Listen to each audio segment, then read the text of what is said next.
Good morning. Good morning to all of you. I hope I will be audible to all of you. So let's start the session. And we discussed some technical aspects of reading comprehension yesterday.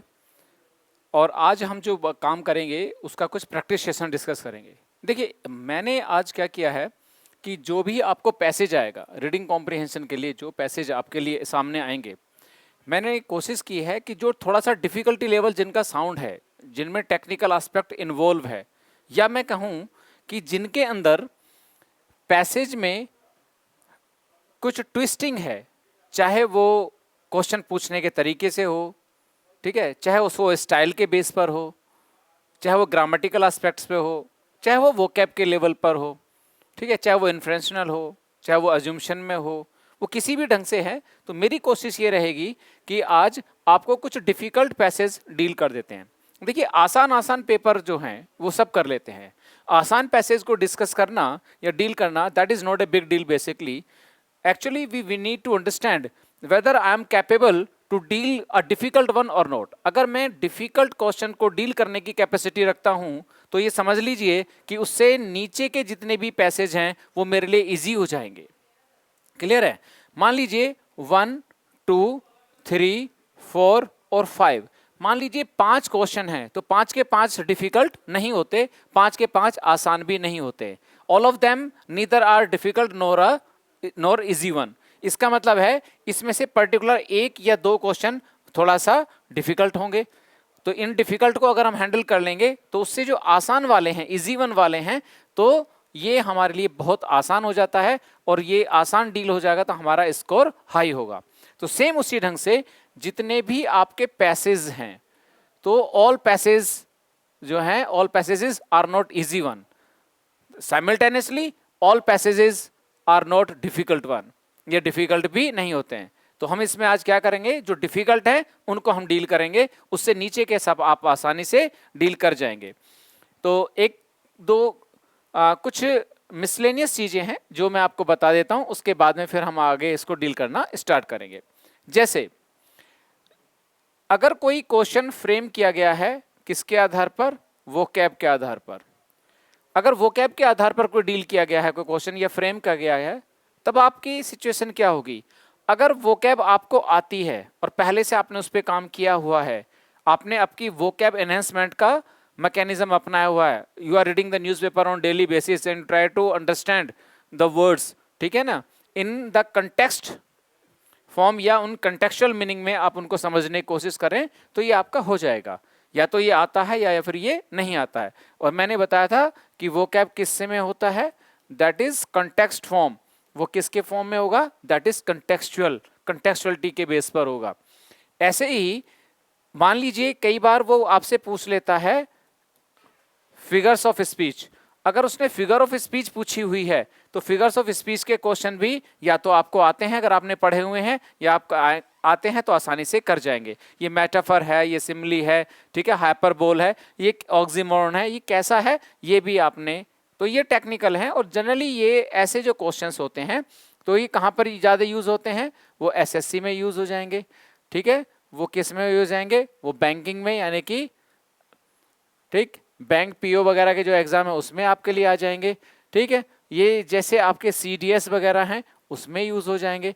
लेकिन जैसे difficulty अगर मान लीजिए मैं बात करूं तो ऐसे क्वेश्चंस अगर अक्सर किस में नहीं आते हैं, वो यूपीएससी में ऐसे क्वेश्चंस को अवॉइड करता है, जो वोकैब बेस्ड क्वेश्चंस हैं और जो figurative of speech, figures of speech के आधार पर जो क्वेश्चंस दिए गए वो उनको उसमें अवॉइड करता है। तो मैं आज जो डिफिकल्ट उठा रहा हूं वो कहाँ काम देगा आपको, वो सीडीएस में भी काम देगा, एसएससी का जो डिफिकल्ट है वो भी आराम से हो जाएगा, बैंक पीओ वाला है वो भी आराम से हो जाएगा, और जो यूपीएससी के हैं वो भी आपको आसानी से हो जाएंगे। क्यों? क्योंकि जो वोकैब और फिगर ऑफ स्पीच वाले हैं ये तो आप आराम से कर ही जाएंगे। क्लियर हो गया? दूसरा, अगर if your question is based on simple information, if you have a question on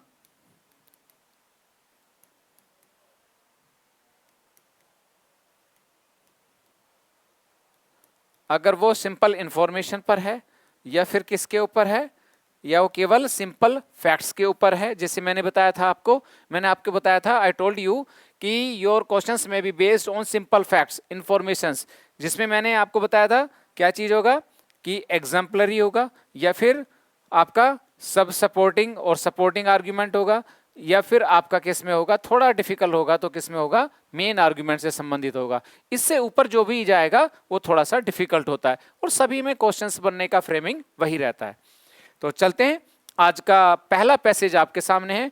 बहुत स्लो चलेंगे, अंडरस्टैंड करते हुए चलेंगे उनको समझने के, because we have a liability to comprehend the passage. तो हम उसको बहुत फास्ट रेट पे नहीं जाएंगे, समझने की कोशिश करेंगे आखिरकार टेक्निकल एस्पेक्ट उस पर कैसे इन्वॉल्व होते हैं, हमें उनको कैसे ट्रेस आउट करना चाहिए, उन पर कैसे मजबूत ग्रास्प करना चाहिए, होल्ड हमारा कैसा रहना चाहिए, ये सारी चीजें हम इस पर डिस्कस करने वाले हैं।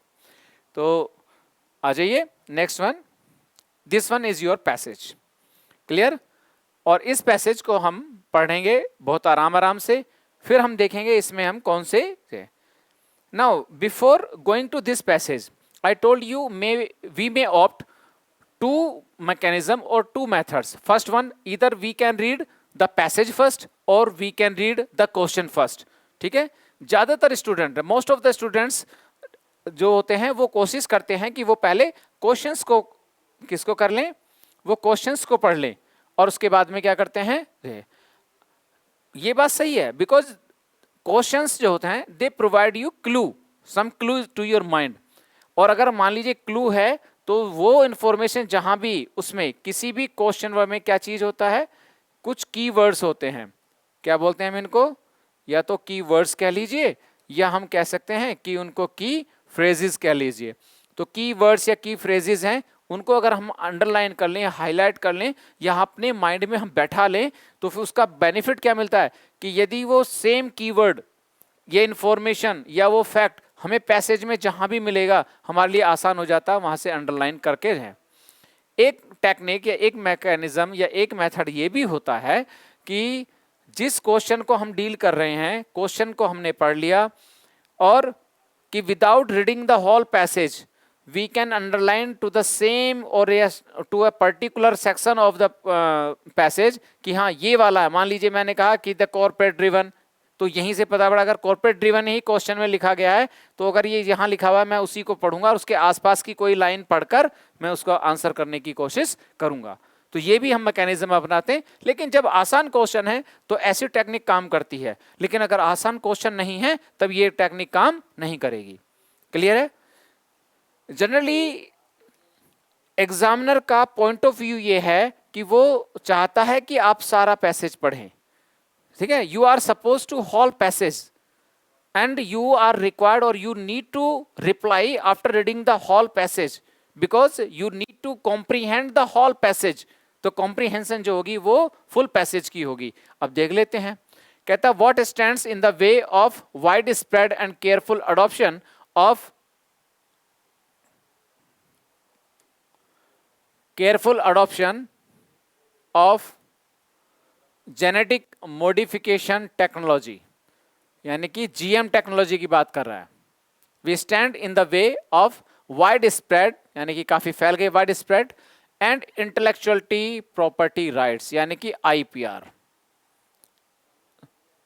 दो मेन फीचर समझ में आ गया। मॉडिफिकेशन यानी GM technology is an intellectual property right regime that seeks to create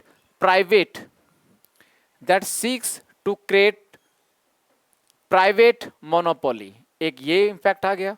For such technologies, if GM, यहां जब भी ऐसे वर्ड आए जो कनेक्ट करते हैं, इन वर्ड्स पर हमेशा ध्यान रखना। इफ लिखा है, दस लिखा है, therefore लिखा है, बट लिखा है, क्योंकि वहां से चीजें बदल भी सकती हैं। ऐसे इंटरलिंकिंग को हमेशा ध्यान रखना जो कनेक्टर्स हैं। If GM technology is largely corporate driven, कैसा है वो, कॉर्पोरेट ड्रिवन है। It seeks to maximise profit, क्या करता है वो, maximise profit, and that too in the short run. और फिर कैसा करता है, इन द शॉर्ट रन। इसका मतलब है मैक्सिमम प्रॉफिट और in the short run. That is why corporations make major investment. जो कॉर्पोरेशन कहता है दैट इज वाई, ये इसने रीजन बता दिया, कारण बता दिया। जीएम टेक्नोलॉजी के बारे में कॉर्पोरेट सेक्टर का कारण बता दिया कि corporations make major investment for their herbicide tolerant and pest resistant crops. Such properties have only a short window. As soon enough, pest and weeds will evolve the overcome such resistance.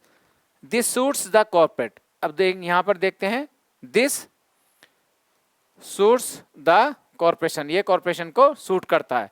The National Farmer Commission (NFC) pointed out that priority must be given. वो कहता है priority must be given in genetic modification to the incorporation of genes that can help impart resistance to drought, salinity and other stresses. ये हमारा एक passage हमने main चीजों को हमने हाईलाइट कर लिया है. Now let us see the question और फिर हम इस पर आएंगे. अब जब हम क्वेश्चन को देखते हैं तो क्वेश्चन को पढ़ने से पहले समझिए कि weather I M in the position I can eliminate any one of the option without reading the passage. क्या हम ऐसा कर सकते हैं? पहला उस पर ध्यान करना चाहिए. दूसरा, रीड द क्वेश्चन केयरफुली.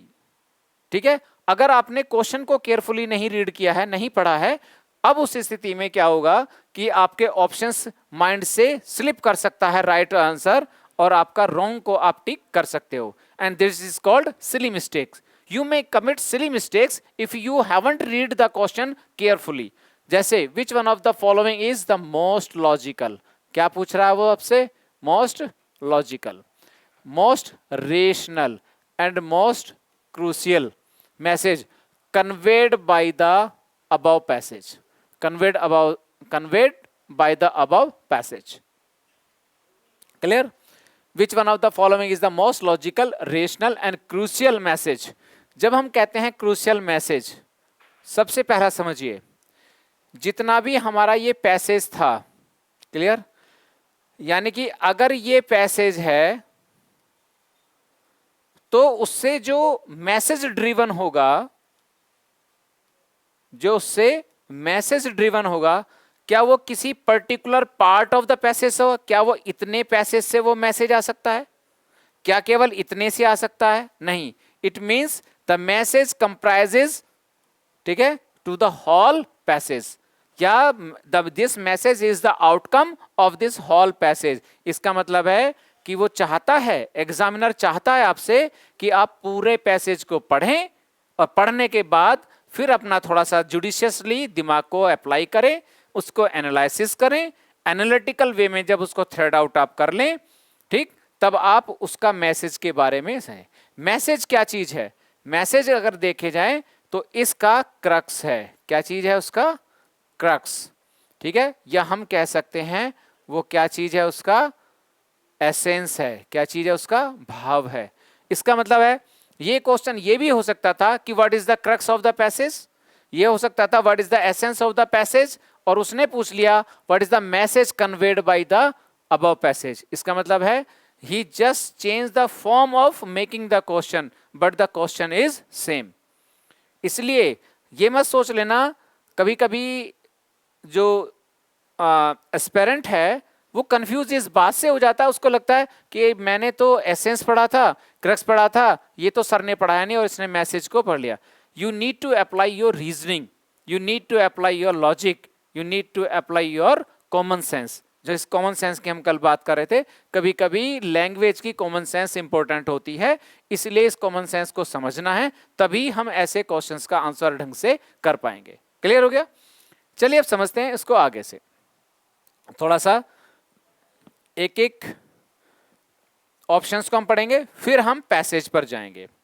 ठीक है, कोशिश ये करनी है कि हम केवल पैसेज को एक बार पढ़ें और एक बार क्वेश्चन को पढ़ें, so that we may save our time. Clear? हम अपने टाइम को सेव करेंगे. It is always better to save the time because the saved time can be applied to solve those questions who are seeking more time than decided form.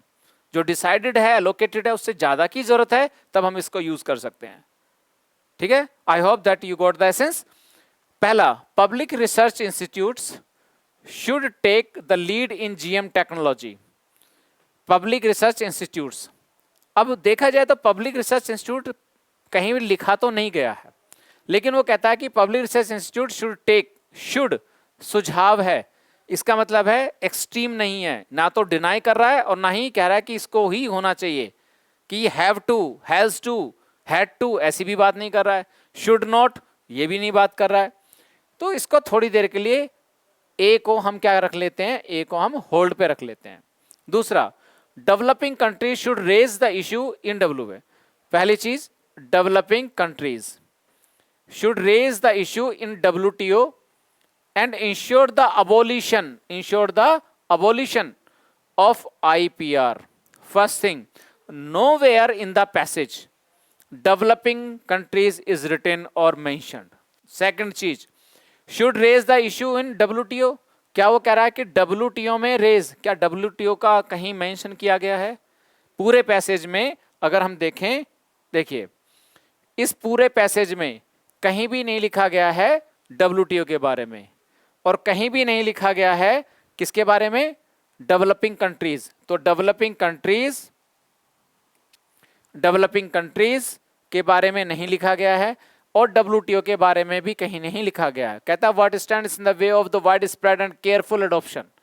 Wide spread and careful adoption किसका, GM technology, यानी कि genetically modified technology is an intellectual property right. Natural है। Intellectual property right क्या होता है, जो आपके दिमाग से जो आपने पैदा किया, कोई डिजाइन किया, कोई चीज नहीं बनाया, उस पर आपका ही अधिकार होगा। क्लियर है? तो ये ऐसी चीज है जो वस्तु के रूप में तो नहीं है, एब्स्ट्रैक्चुअल है। इसीलिए प्रॉपर्टी राइट जब भी होगा, कौन सा, इंटेलेक्चुअल प्रॉपर्टी राइट, जिसको हम शॉर्ट फॉर्म में क्या बोलते हैं, इसको हम बोलते हैं IPR। ठीक है ना? तो IPR और ट्रेडमार्क दो चीज होती हैं। IPR हमेशा एब्स्ट्रैक्चुअल चीजों के बारे में बात करता है। ऐसा अधिकार जैसे टेक्नोलॉजी है, मैं टेक्नोलॉजी का यूज तो कर सकता हूं, पर मैं ये नहीं दिखा सकता देखिए ये टेक्नोलॉजी है, ये टेक्नोलॉजी से बना हुआ है, ये नॉन एब्स्ट्रैक्चुअल है। लेकिन इसको बनाने में जो टेक्निक मैंने यूज की कि ये आपका टेक्निकल बोर्ड पर चलेगा, मास्टर बोर्ड पर चलेगा, इस टेक्नोलॉजी को मैं दिखा नहीं सकता, क्योंकि इसका कोई fix shape and size technology का नहीं होता है। तो समझ लीजिए, टू क्रिएट प्राइवेट अच्छा, technology is an intellectual property right regime that seeks to create private monopolies for such technologies. If GM technology is largely corporate driven, it seeks to maximize profits, and that too in the short run. That is why corporations make major investment for herbicide tolerant and pest resistant crops. Such properties have only a short window, as soon enough pests and weeds will evolve to overcome such resistance. This suits the corporations.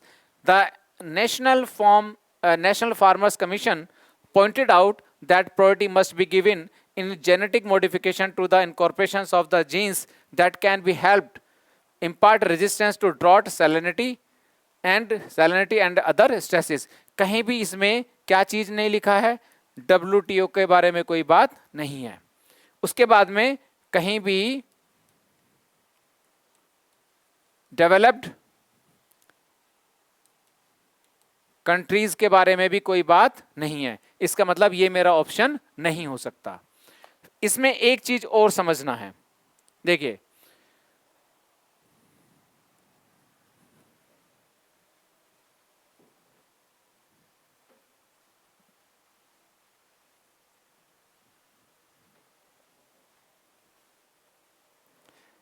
फिर देखते हैं। पहली चीज क्या चीज नहीं था, developing countries कहीं भी नहीं लिखा है। Should raise the issue to WTO में तो रेज जब करोगे जब WTO का कोई मेंशन किया हो, इसके बारे में कहीं बात नहीं की है ना WTO। कहता है शुड रेज द इश्यूज, ऐसा कोई इशू के बारे में। इशू क्या है, इशू है कि जेनेटिकली मॉडिफाइड टेक्नोलॉजी जो GMT है वो अप्लाई होनी चाहिए, उसका अडॉप्शन होना चाहिए या नहीं होना चाहिए। क्लियर है? लेकिन डेवलपिंग कंट्रीज के बारे में बात नहीं कर रहा है, इसकी जगह उसने कॉर्पोरेट सेक्टर के बारे में बात की है।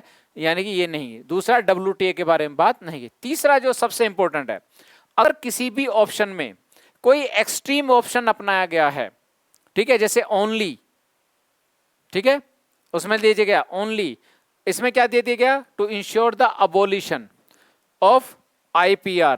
क्या कहीं भी पूरे पैसेज में अबोलिशन की बात की गई है? अबोलिशन शोज, अबोलिशन का मतलब है किसी चीज को खत्म कर देना, नष्ट कर देना।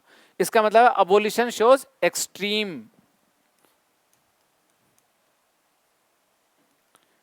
क्या चीज है ये? एक्सट्रीम पॉइंट को डिनोट करता है।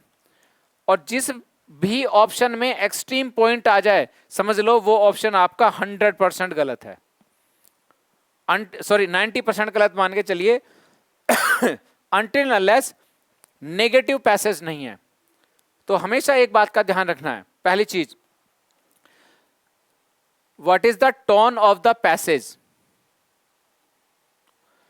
ठीक है, पैसेज का जो टोन है वो कैसा है, वेदर इट इज पॉजिटिव और वेदर इट इज नेगेटिव।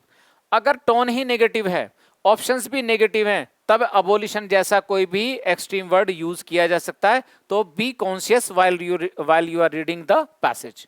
तो नेक्स्ट इसको समझते हैं,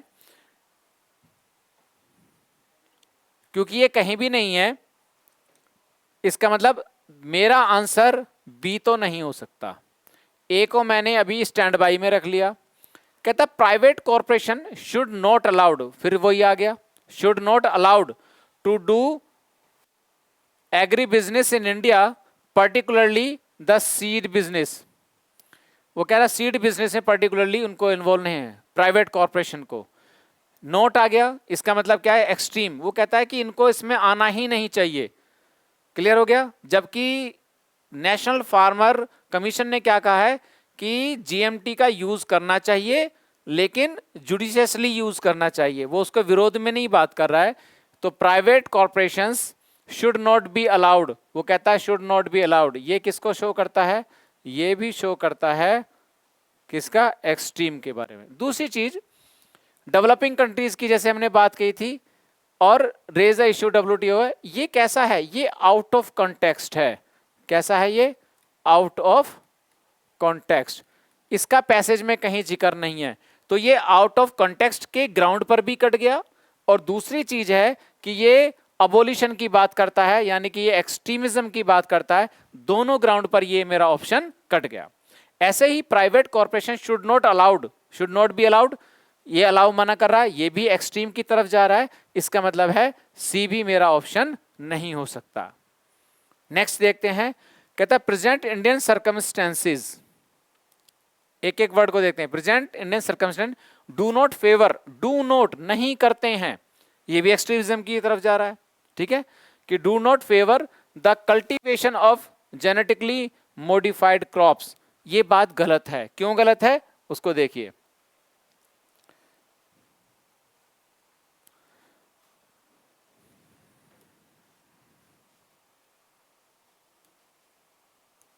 देखिए वो कहता है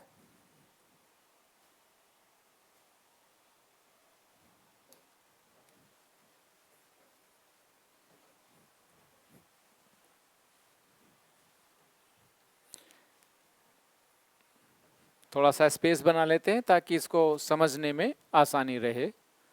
ठीक है, देखिए द नेशनल फार्मर कमीशन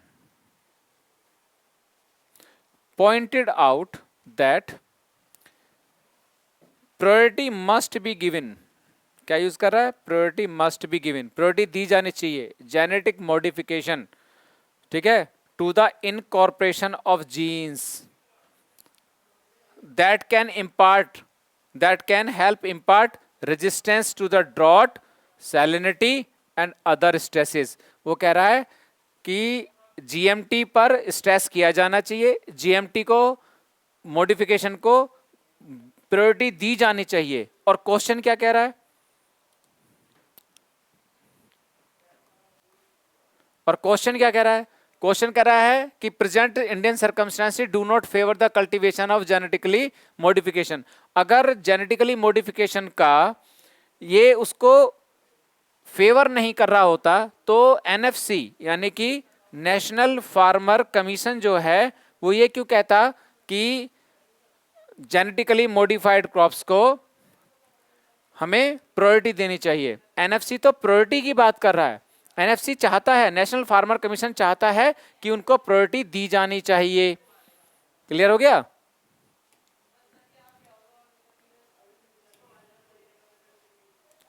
वो कहता है कि प्रायोरिटी तो दी जानी चाहिए। इसका मतलब है ये क्वेश्चन भी हमारा गलत है, सॉरी ये ऑप्शन हमारा गलत है। तो देख लीजिए, present Indian circumstances, nowhere in the passage it is given और इट इज मेंशन, ठीक है, regarding the Indian circumstances, Indian circumstances के बारे में कहीं भी कोई बात नहीं की गई है। इसका मतलब हो गया ये ऑप्शन भी मेरा गलत है। तो यानी कि बी मेरा गलत हो गया और सी मेरा गलत हो गया और डी मेरा क्या हो गया, ये भी गलत हो गया। अब मेरे पास क्या ऑप्शन बचा, फोर्थ। चाहे मुझे ये नहीं पता था कि ये ऑप्शन सही है या गलत है, क्योंकि 3 एलिमिनेट हो चुके हैं, जुडिशियसली हुए हैं, बहुत सोच समझकर कॉन्शियसली मैंने एक एक चीज उनको प्रोडाइज करते हुए समझते हुए क्या है, और मैं 100% श्योर हूं कि ये 3 मेरे ऑप्शंस नहीं है। तो मेरा जो भी ऑप्शंस बचा चाहे वो सही था, मेरी निगाह में शुरुआती दौर में ये नहीं था, लेकिन वो मेरा आंसर हमेशा सही होगा। इसको बोलते हैं हम एलिमिनेशन राउंड। एक एक करके हमने 3 को एलिमिनेट कर दिया और हमने क्या कर दिया, हमने देखा कि अब देखते हैं, public research institute should take the lead in GM technology and prioritise. अब देखिए इसमें भी क्या वर्ड यूज किया उसने, prioritise, prioritise the technology agenda. और एनएफसी ने क्या कहा है, एनएफसी ने भी जो बात की है वो किसकी की है, किसकी बात की है, उसने भी प्रायोरिटी की ही बात की है। किसकी बात की है, उसने भी प्रायोरिटी की बात की है, ये भी प्रायोरिटी की बात कर रहा है। क्लियर हो गया? ऑप्शंस को अगर हम थोड़ा सा देख लें,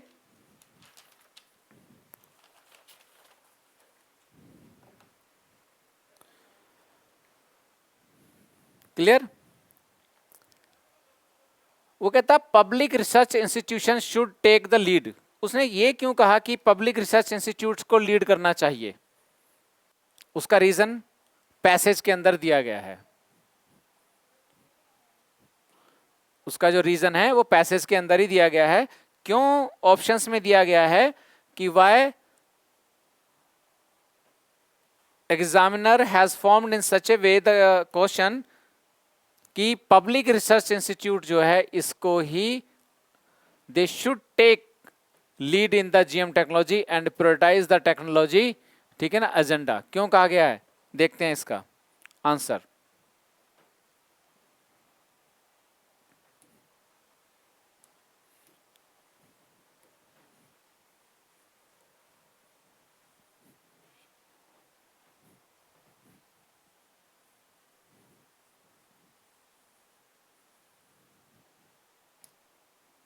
देखिए वो क्या कहता है,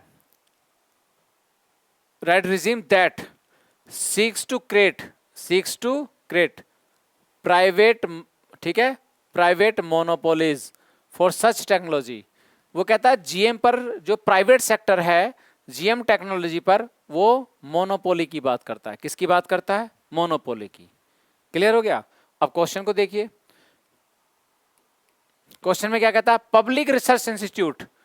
अब हमारे पास में 2 सेक्टर हैं, ठीक है, एक है जिसको हम बोलते हैं पब्लिक और दूसरा है जिसको हम क्या बोलते हैं, प्राइवेट। प्राइवेट किसकी बात करता है, वो करता है मोनोपोली की। किसकी बात करता है, मोनोपोली।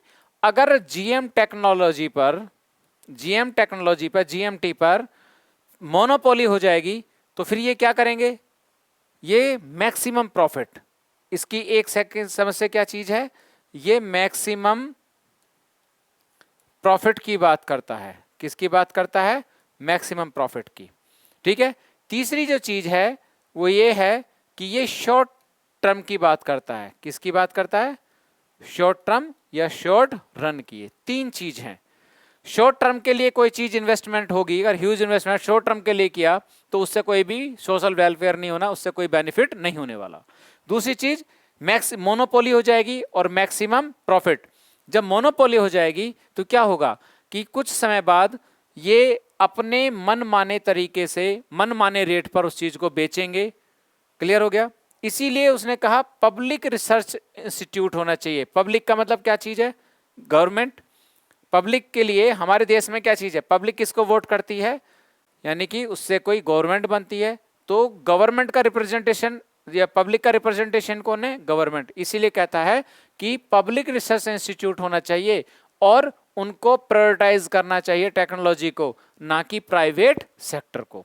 अब आपको समझ में आ गया होगा कि यहाँ पब्लिक रिसर्च इंस्टीट्यूट को उन्होंने कहा should take part, public research institute should take part, not the private corporation. क्यों?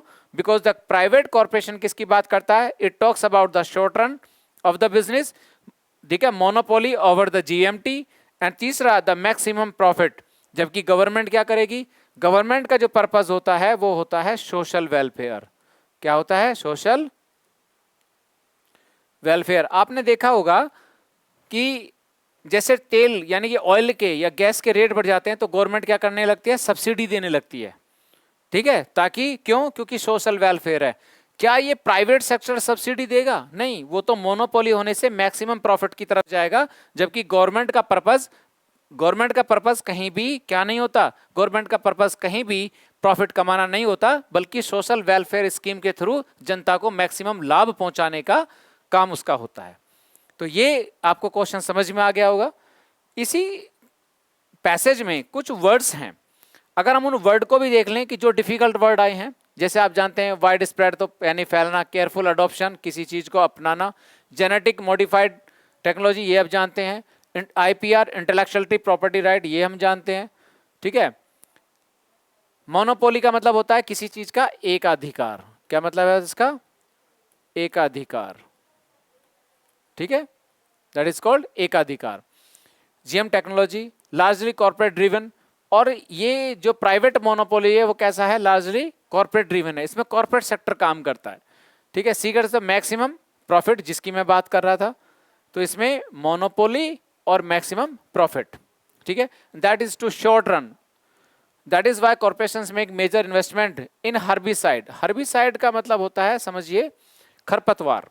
हर्बिसाइड किसको कहते हैं? खरपतवार, यानी कि अनवांटेड जो प्लांट्स आपके बढ़ जाते हैं उनके लिए यूज करता है। पेस्ट रेजिस्टेंट, ठीक है, एक केमिकल होता है जो पेस्ट यानी कीटनाशक के रूप में यूज किया जाता है, उसको रेजिस्टेंट क्रॉप्स के बात में करता है ये। ऐसे ही पेस्ट तो समझ में, ऐसे ही कहता है वीड्स। वीड्स भी अनवांटेड प्लांट्स होते हैं। वीड्स भी कैसे होते हैं? अनवांटेड प्लांट्स होते हैं जो कहीं भी जो है उनका कोई भी बहुत वैल्यू नहीं रहता, बहुत लेस वैल्यू प्रोडक्टिव जो प्लांट्स हैं, और वो क्रॉप्स का हिस्सा नहीं होते, बल्कि वो किसका हिस्सा हो जाते हैं? वो हर्बिसाइड का हिस्सा हो जाते हैं, ठीक है। टू इवॉल्व ओवरकम रेजिस्टेंस आप जानते हैं, बाकी इसमें कोई भी ऐसा वर्ड नहीं है जो है। फिर एक आता है that can help impart resistance to drought. Drought जानते हो? ड्रॉट का मतलब क्या चीज है? किसी जगह सूखा। सैलिनिटी का मतलब होता है खारापन। क्या मतलब है इसका? खारापन, जहां पानी खारा हो जाता है, ठीक है, वहां भी फसल को प्रोडक्शन में लाने में समस्या आती है, ठीक है। और अदर स्ट्रेसेस में बाकी सारे क्लाइमेटीज वगैरह ये सब चीज आ जाते हैं। So we should go for the next question. अब हम दूसरे क्वेश्चन को देखते हैं कि इसमें क्या क्वेश्चन है। ये हमारा क्वेश्चन समझ में आ गया, तो पब्लिक रिसर्च हमारा यानी कि हमारा ऑप्शन हो गया ए। इसीलिए मैं कोशिश कर रहा हूं कि धीमे धीमे चलें और सारे के सारे पैसेज को डील करने के लिए हम फास्ट नहीं करेंगे। अगर पैसेज समझ में आ गया, once you got the passage, once you understand the passage, become very easier to you to answer all the answers, ठीक है। आप एलिमिनेट कर सकते हो, और एलिमिनेशन राउंड के हम किसी कॉम्पैक्ट और कंसाइज और करेक्ट कंक्लूजन पर हम पहुंच सकते हैं जो हमारा आंसर होगा। तो इसमें हम सिली मिस्टेक से बच जाते हैं, जिससे हमारी क्वेश्चंस की एक्यूरेसी, जैसे मैंने कल आपसे बात की थी ना कि you may have speed but it is not always to have a good speed, rather you need to strike the good accuracy of your answers. आपको अपने आंसर्स का एक्यूरेसी पर फोकस करना होगा। Next question, on the basis of the above passage, the following assumptions. Now this question is based on assumptions, and I told you two things. ठीक है, first one that is was inferential यानी कि inference based था, and second one was the assumption. What is the difference? अब यहां पर एक चीज देख लेते हैं, इन्फ्रेंस और अजम्पशन. इन्फ्रेंस में मैंने आपको बताया that is the conclusion based on conclusion that is based on facts and circumstances. तथ्य और परिस्थितियों के आधार पर जो भी माइंड में कंक्लूजन आता है उनको हम क्या बोलते हैं? उसको हम बोलते हैं इन्फ्रेंस. इसका मतलब है you always have to abide by with the passage. Whatever you need to draw the inferences, sorry inference, जो भी इन्फ्रेंस आपको, जो भी अनुमान लगाना है, वो सारे फैक्ट एंड सर्कमस्टेंसेस कहां से मिलेंगे? आपको पैसेज से ही लिखा मिलेगा. And I told you there may be chance, there are the chances that the language of the question and the passage is not same. हो सकता है क्वेश्चन का और पैसेज का लैंग्वेज सेम नहीं है, लेकिन क्वेश्चन का एसेंस सेम होगा और आंसर भी देना आसान से रहेगा. क्लियर है? अजम्पशन में क्या है? अजम्पशन का मतलब भी है कि एक तरीके से अनुमान की हम बात कर रहे हैं, लेकिन इसका मतलब हो गया कि you need to draw a conclusion, but that is not, मतलब that is the conclusion based on fact and circumstances but not given in the passage. वो पैसेज में एक्सप्लिसिट नहीं लिखा होगा. क्लियर हो गया?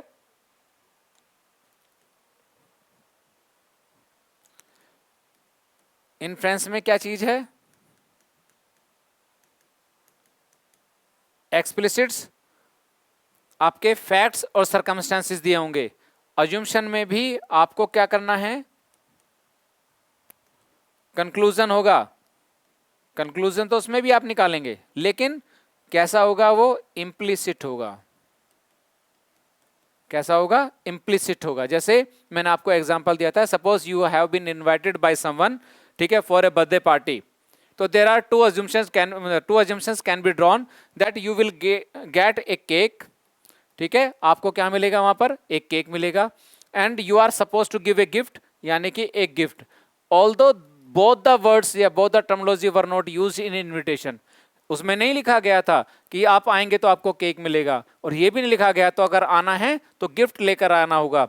लेकिन अज्यूमशन है कि अगर आप बर्थडे पार्टी में जाएंगे तो आपको केक भी मिलेगा और आपको एक गिफ्ट भी लेकर जाना होगा. हो सकता है ये सारी चीजें उस इनविटेशन कार्ड पर नहीं लिखी, फिर भी आपको ये अज्यूम करना होगा. क्लियर हो गया? इसका मतलब ये हुआ कि आप पैसेज से थोड़ा बहुत इधर उधर जा सकते हैं, अपनी रीजनिंग अप्लाई कर सकते हैं. 90% always you have to abide by with the passage. ठीक है, इसका मतलब है पैसेज से बाहर आप नहीं जाएंगे. Do not apply your on knowledge. Your on knowledge or on information may be 100% right, but you are not supposed to apply your knowledge because you have to stuck with the passage itself. हमेशा आपको अपने passage से ही उसमें बने रहना है, उससे बाहर आप नहीं जाएंगे.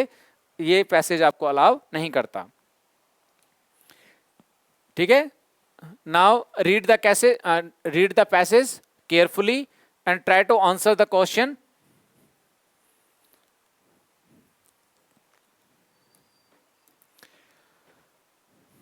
On the basis of above passage, the following assumption have been made. The issue of effects of natural calamities. किसकी बात कर रहा है? Is talking about the natural calamities on agriculture is not given due consideration by GM technology companies. क्या issue of, कहता है ना, the issue of effects of natural calamities, क्या उसने नेचुरल कैलामिटीज का एग्रीकल्चर पर जो इफेक्ट है उस पर ड्यू कंसिडरेशन जीएम टेक्नोलॉजी ने नहीं दिया है? दोबारा से पढ़िए. The issue of effects of natural calamities on agriculture is not given the due consideration by GM technology companies. जो जीएम टेक्नोलॉजी की जो कंपनीज हैं, जो मोनोपोली की बात कर रहे हैं, they have not given the due respect to the natural calamities.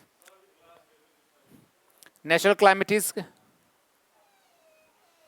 ठीक है, next, in the long run, फिर वो क्या कहता है? In the long run GM technology will not be able to solve agriculture problems arising due to the global warming. Nowhere in the passage it is written the global warming. Global warming के बारे में कहीं भी बात नहीं हो रही है. क्लियर है? तो पहली चीज, in the long run GM technology will not be able to solve agriculture problem. Problem देखिए यहां इसने कहा लॉन्ग रन, एक जगह और उसने लिखा है शॉर्ट रन. क्या चीज लिखा है उसने? Short run. शॉर्ट रन तो लिखा है, लेकिन शॉर्ट रन किस रेफरेंस में लिखा है उसने? शॉर्ट रन लिखा है उसने कॉर्पोरेट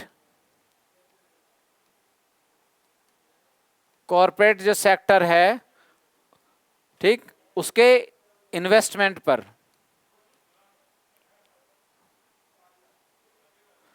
इन्वेस्टमेंट पर शॉर्ट रन में यूज करते हैं वो. और यूज क्या करेंगे उसमें? Maximum profit. They talk about maximum profit and. लेकिन वो कहता है in the long run the GM technology will not be able to work. वो उसने कहीं ये नहीं लिखा है कि लॉन्ग रन में GM टेक्नोलॉजी वर्क नहीं करेगी. पहली चीज, nowhere it is mentioned in the passage that GM technology will not work in long run. Long run में ये पैसेज काम नहीं करेगा. ठीक है, वो उसने कहीं भी नहीं लिखा है. तो नेक्स्ट, लॉन्ग रन में GM technology will not be able. और पहली चीज है जैसी का विल नॉट बी एबल, नहीं कर पाएगी. It shows extreme. क्या चीज है? ये एक्सट्रीम ऑप्शन की तरफ जाता है. किसकी तरफ जाता है? ये एक्सट्रीम ऑप्शन. और एक्सट्रीम ऑप्शन क्या होता है? हमेशा गलत. तो लॉन्ग रन में GM टेक्नोलॉजी काम नहीं करेगी, ये कहीं भी नहीं लिखा है. दूसरा, प्रॉब्लम सॉल्विंग. और तीसरा है due to global warming. Nowhere it is mention. Not mention, ये भी कहीं भी नहीं लिखा है. इसका मतलब है मेरा आंसर ये तो नहीं हो सकता. अब आंसर को देखिए, जिसमें 2 नहीं है उनको निकाल दो. नीदर 1 और 2, ये भी गया. बोथ A और B, क्योंकि 2 मेरा गलत हो गया, ये भी गया. फिर क्या है? 2, ये भी गया. तो कौन सा बचा मेरे पास में? चाहे मैं, अगर मैंने एक को कर लिया, मुझे पहले वाले का नहीं पता था, नेचुरल क्लाइमेटीज का भी अभी मैं आपको बता दूंगा. अगर ये है, इसका मतलब 2 मेरा एलिमिनेट हो गया. If I could eliminate the option number second, it means I just have one option that is right and that is 1. तब आपका आंसर क्या हो गया? 1 हो गया. फिर इसको देख लेते हैं नेचुरल क्लाइमेटीज के बारे में, और पैसेज को भी देख लेते हैं. यहां पर फिर हम इसको एंड करेंगे.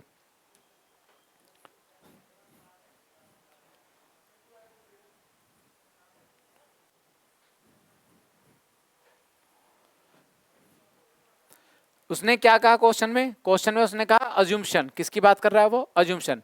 नेचुरल क्लाइमेटी में देखिए, क्या उसने ड्रॉट के बारे में बात नहीं की? क्या उसमें सैलिनिटी के बारे में बात नहीं की? यानी खारेपन के बारे में बात नहीं की? और तीसरा उसने कहा अदर स्ट्रेसेस. और इन तीनों को अगर मैं मिला दूं तो क्या चीज वर्ड बनती है? नेचुरल क्लाइमेटी. ड्रॉट जो है, जिसको हम बोलते हैं सूखा पड़ जाना, क्या पड़ जाते हैं हम इसको? सूखा. ये भी नेचुरल क्लाइमेटी है. सैलिनिटी, पानी खारा है, ये हमने कोई मिला तो नहीं दिया. जैसे समुद्र का पानी खारा होता है, ठीक है, सैलिनाइज होता है, इसका मतलब है ये भी नेचुरल ही है. और कहता है अदर स्ट्रेसेस. अदर स्ट्रेसेस में हो सकता है भूकंप हो, अर्थक्वेक वगैरह हो, फ्लड हो, कुछ भी आ सकता है. एंड ऑल दीज थिंग्स, ठीक है, इंडिकेट्स टुवर्ड द नेचुरल क्लाइमेटी. इसका मतलब ये हमारा आंसर सही हो गया. अब इसको पैसेज में देख लेते हैं कहां नेचुरल क्लाइमेटी है. ठीक है, ये रहा ड्रॉट, सैलिनिटी और अदर स्ट्रेसेस. और इन सब से क्या चीज मिलता है? इससे बनता है आपका नेचुरल क्लाइमेटी. इसका मतलब ये आंसर हमारा सही हो गया. ठीक है,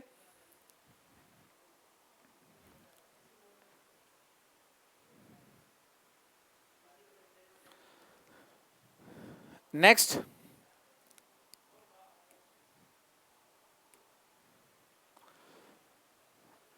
So this is the next passage before you. Read the passage carefully because it has, means this passage is containing some factual or some light intensity of informations, but it is some extent ticklish. तो वो technical है, थोड़ा सा देखते हैं. Political ploys initially held as master stroke often ended up as flops.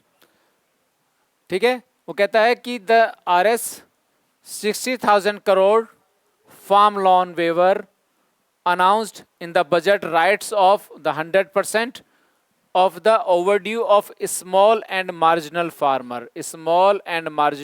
farmers holding up 2 hectares. कितना? जिनके पास में केवल 2 hectares है, and 25% overdue of the large farmer. यानी कि large farmer कौन है? Those farmers who are holding more than 2 hectares are large farmers. Small farmers वो हैं small और marginal farmers who are holding up to 2 hectares. केवल जिनके पास 2 हेक्टेयर तक है उनके लिए. तो while India has enjoyed 8 to 9% GDP growth for the past few years, the boom has bypassed many rural areas. ये भी बहुत important है. The boom has bypassed many rural areas and farmers' distresses and suicides have made newspaper headlines. फिर क्या हुआ? Farmers का distress होना and उनका suicide होना वो newspaper का headline. Various attempts to provide relief, ठीक है, जिसमें employment guarantee scheme, public distribution system have made little impact. कैसा बनाया उन्होंने? Have made little impact thanks to huge leakage from the government's lousy delivery system. So many economists think that the loan waiver, अब यहां पर देखना,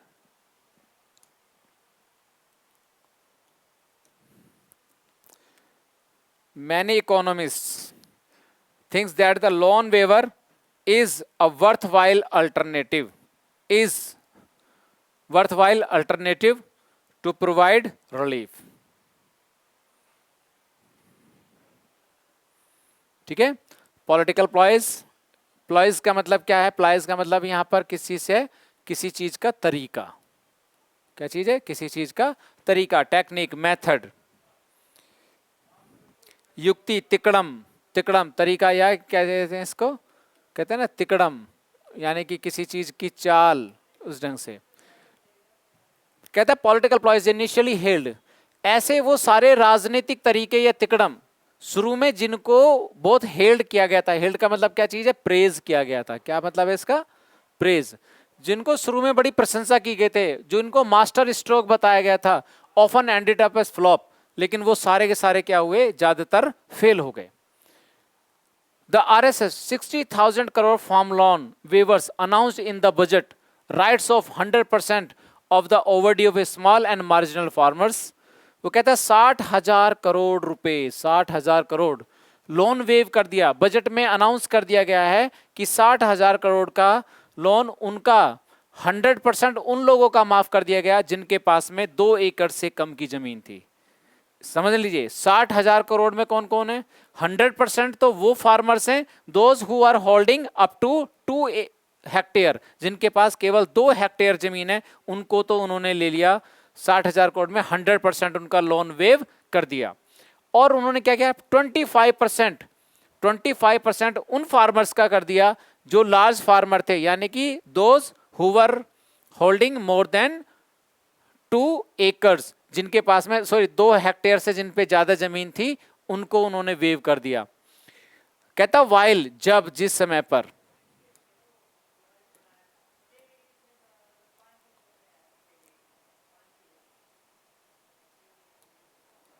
कहता है while, जिस समय पर इंडिया इंजॉयड 8% to 9% GDP. कितना? 8 to 9% GDP growth for the past 5 years.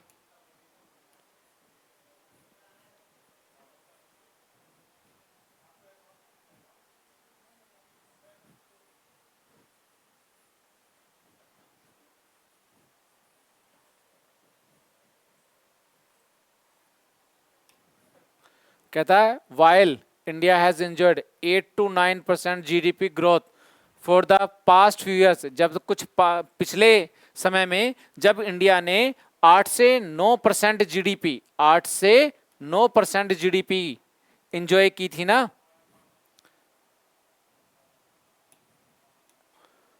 तब क्या हुआ था, द बूम हैज बाईपास, उसने बाईपास कर दिया किसको, मैनी रूरल एरियाज को, एंड फार्मर्स डिस्ट्रेस, जो फार्मर का डिस्ट्रेस हुआ और उससे क्या हुआ, सुसाइड हुए। और ये न्यूज़पेपर की हेडलाइन है, वेरियस अटेम्प्ट्स, बहुत सारे अटेम्प्ट्स किए तो गए हैं, ठीक है, किस चीज के लिए, टू प्रोवाइड रिलीफ।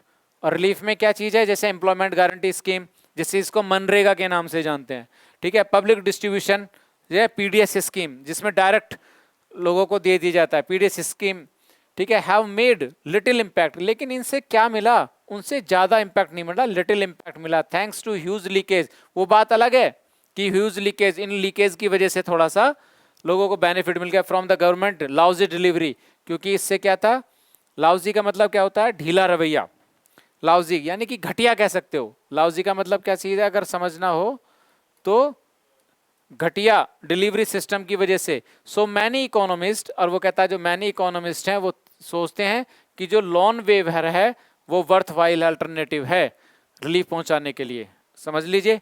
तो after reading the passage try to understand what is the crux या what is the essence of the passage. ये पैसेज क्या बात करता है, कहते हैं पॉलिटिकल जो जितने भी तिकड़मबाजी, राजनीतिक तिकड़मबाजी की गई और जिनको शुरू में काफी प्रेज किया गया, फाइनली वो सब एंड हुई हैं फ्लॉप के रूप में, यानी वो फ्लॉप हो गई। फिर उन्होंने कहा कि लेकिन जो 60,000 करोड़ रुपए का बजट में प्रावधान किया गया था लोन को वेव करने के लिए, और उसमें ये किसमें क्या, 100% उन किसानों का जिनके पास में 2 हेक्टर तक की प्रॉपर्टी है, यानी कि किसानी है, ये जमीन है, और 25% उन लोगों का जिनके पास में 2 हेक्टेयर से ज्यादा हैं उनका लिए।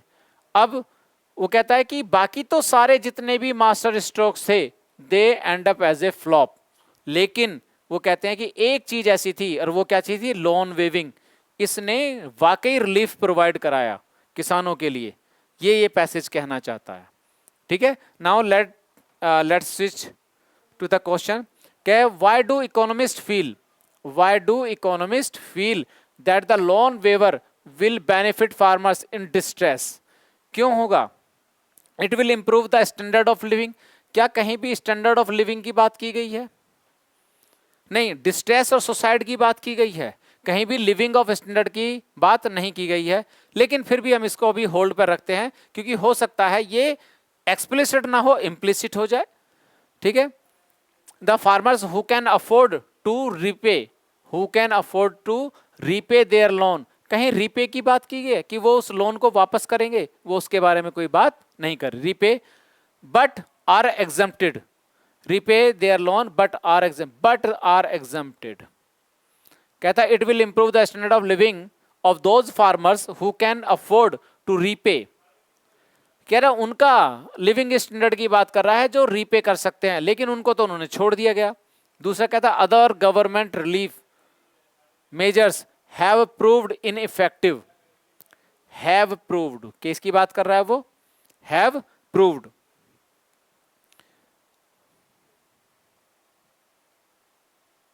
कहता other government relief measures have proved ineffective. Questions पर आ जाइए, वो कह ही रहा है इसको कि while India enjoyed 8 to 9% GDP farmer distress made, वो कहता है कि जो भी अदर जो इनको इनिशियली प्रेज किया गया था वो तो सारे फ्लॉप हो गए, एंड अप हो गए, अगर वो फ्लॉप हो गए इसका मतलब इनइफेक्टिव हो गए, ठीक है।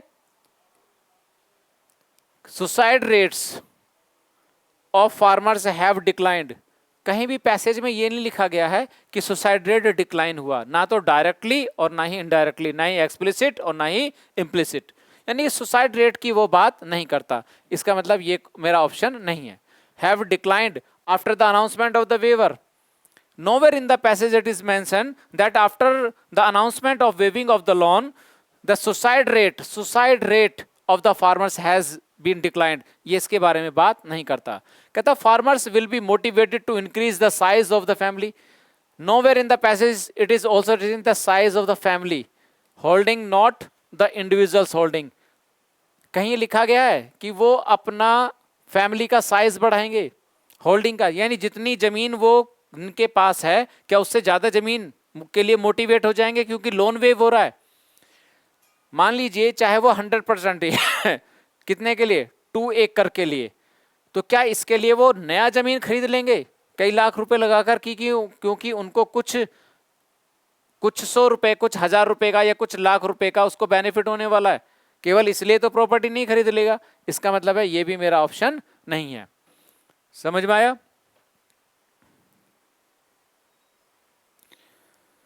तो पहली चीज क्या है कि it will improve the standard of living of the those farmers. Standard of living के बारे में कहीं बात नहीं कही गई है, इसका मतलब ये भी मेरा ऑप्शन नहीं है।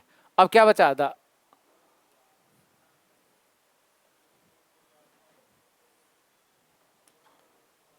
ठीक है, why do economist feel that a loan waiver will benefit? So many economist think the loan waiver is a worthwhile. वो कह रहा है वर्थवाइल है अल्टरनेटिव रिलीफ। इसका मतलब है ये क्वेश्चन सही है कि वर्थवाइल तो है, क्यों है उसके ऊपर क्वेश्चन लेकर आते हैं। वो कहता है कि why do economist feel that the loan waiver will benefit farmers. उसका एक ही है कि other government relief measures have proved ineffective, क्योंकि जितने भी बाकी मेजर्स गवर्नमेंट के द्वारा प्रोवाइड किए गए थे वो तो सब कैसे हो गए? वो सारे के सारे फ्लॉप हो गए, वो फ्लॉप हो गए। इसीलिए मेरा क्वेश्चन कहता है कि other government relief measure have proved ineffective. इसीलिए इकोनॉमिस्ट कहते हैं कि लोन वेवर जो है वो सही है। और इकोनॉमिस्ट लोन वेवर के बारे में बात करते हैं तो उन्होंने वहां पर लिख दिया है, ये लिख दिया कि so many economist thinks that the loan waiver is a worthwhile alternative to provide relief. इसका मतलब क्या हो गया? Now the answer is B. Answer is B. Clear हो गया? इसमें एक क्वेश्चन और है, उसको देख लेते हैं।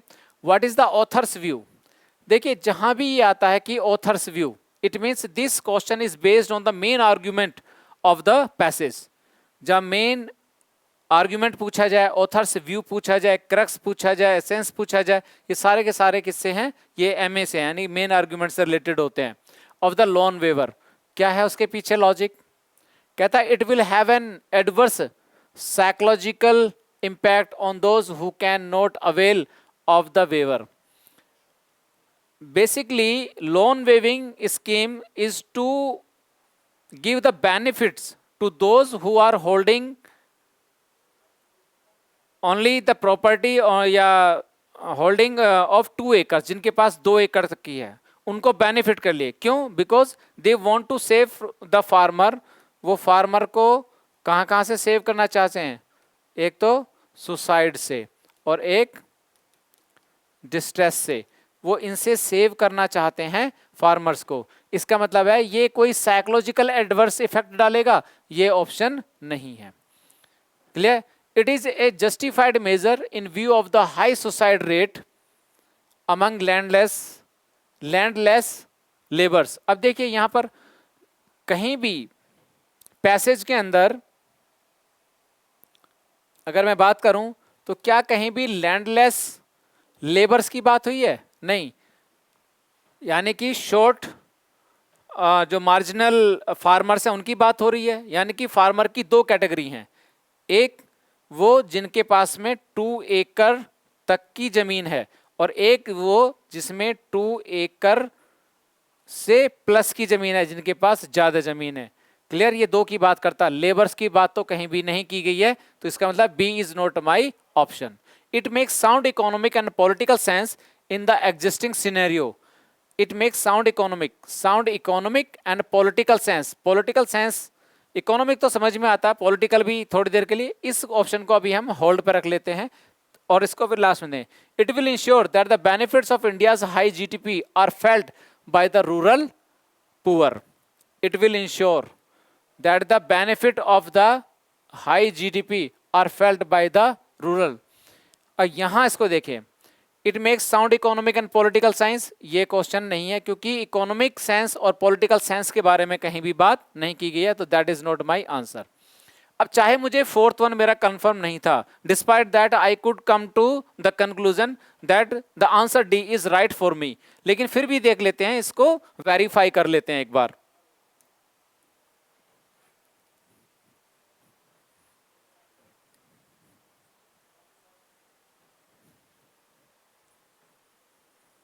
क्वेश्चन है, ऑप्शन क्या है मेरा? It will ensure that benefit of high GDP are felt by poor, rural poor.